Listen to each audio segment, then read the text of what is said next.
Greetings. This is, I'm Nia Imara. I'm the Managing Director of the National Association of Black Supplementary Schools, and today we are celebrating the pioneers of the East London Black Supplementary Schools movement. And here we have Hazel from Claudia Jones Supplementary School. Yeah. All right. Greetings, Hazel. Greetings. How long have you been involved with Claudia Jones? I've been involved with Claudia Jones since the early 80s, but more so recent, you know, in terms of the supplementary education program. I was one of those who did most of the background work with other colleagues. Was Claudia Jones around before you joined them?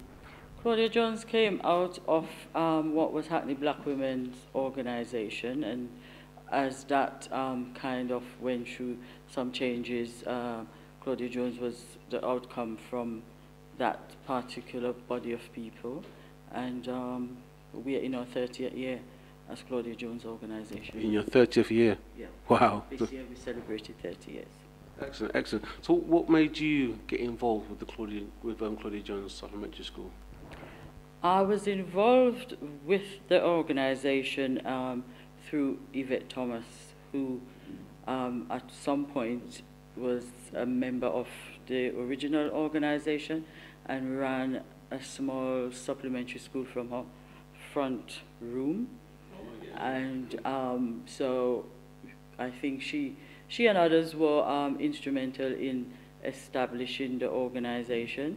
And so I got roped in as I was working over in Haringey. And she was working in the borough as well, and we all attended the same St. Vincent the Grenadines Association, and so... what's it called again? St. Vincent and the Grenadines Association. St. Vincent and the Grenadines? Yeah. How many was there? 3 of you? No. It was a very large organization, yeah.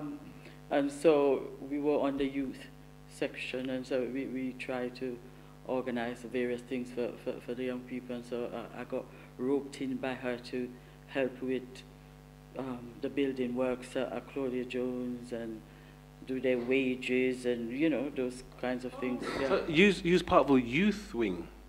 Of the St. Vincent Association, but then we came, as I come to Claudia Jones, and Claudia Jones was a women's organization, an umbrella organization doing things around parents, really, women and their families.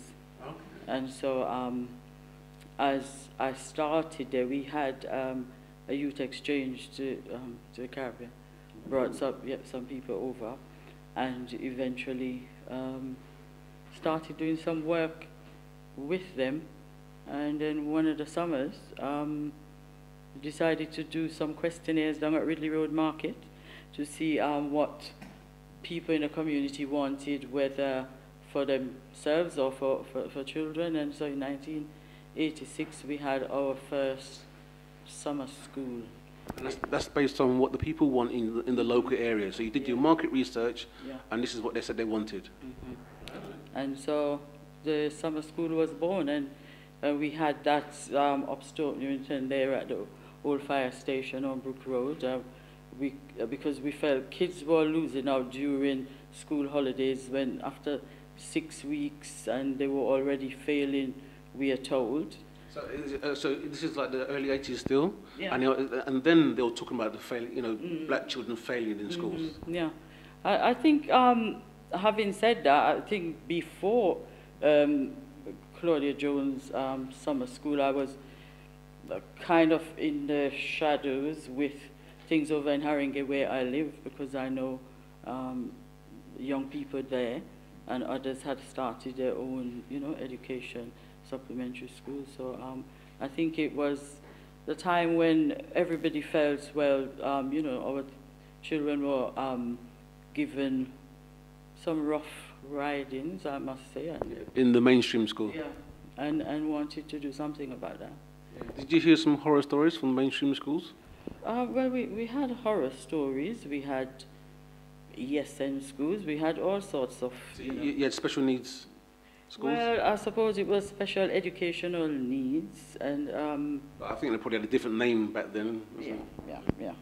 So a lot of, more active people in the community felt that they had to do something. And I know we are talking about East London, but I know over in Haringey there were the YYs, which were young, Caribbean young people. And I'll be doing North London later.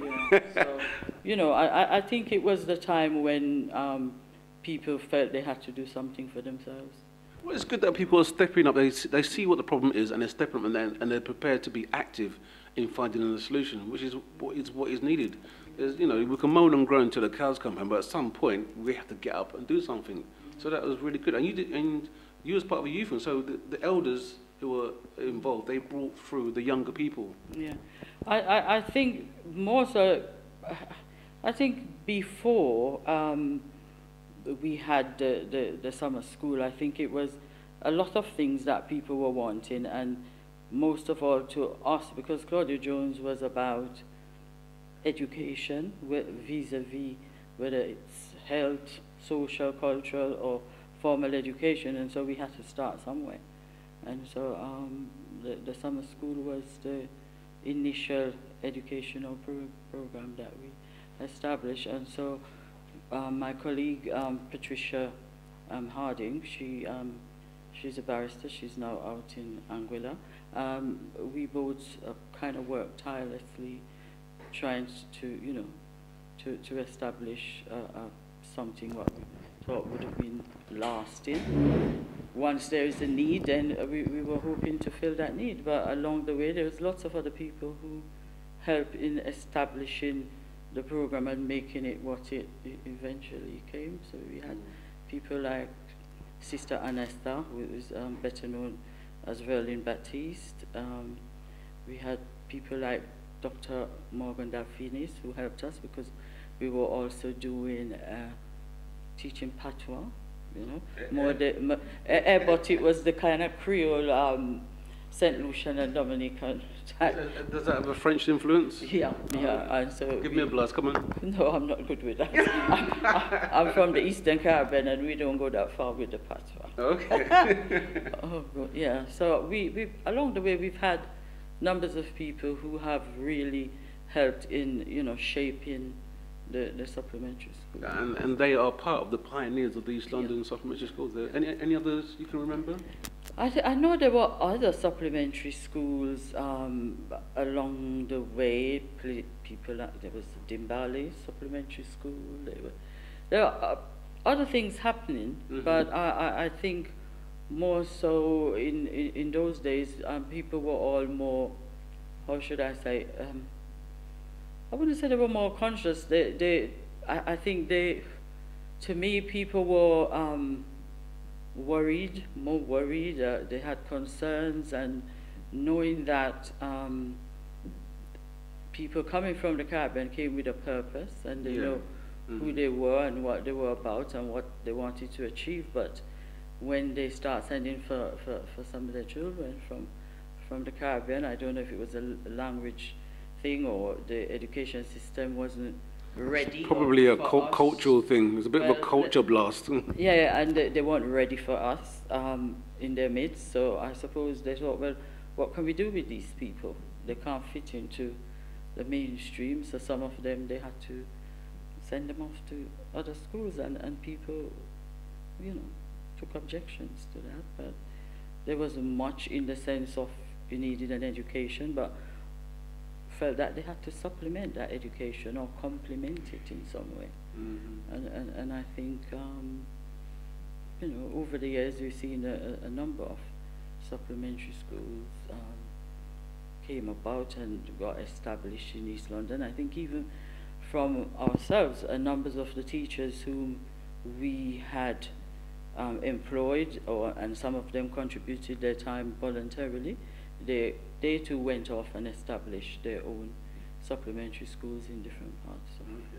And there's people like Seymour Mattis, who's been around for a long time. I met Seymour a few years ago. He's one of the soldiers out there. We have people like Patricia Edwards and her sister Miss Ali, who were with us because they were teachers who came over from Trinidad when Gus John, you know, Professor Gus John. yeah, kind of, some would say, did a little brain drain from the cat from Trinidad, and brought numbers of them to England, and so we had... There's probably better pay over here. Maybe the conditions ain't as good, but there's better pay. I don't know. That is arguable, as at the time I think schools in Hackney weren't doing so well, and Professor... That sounds familiar.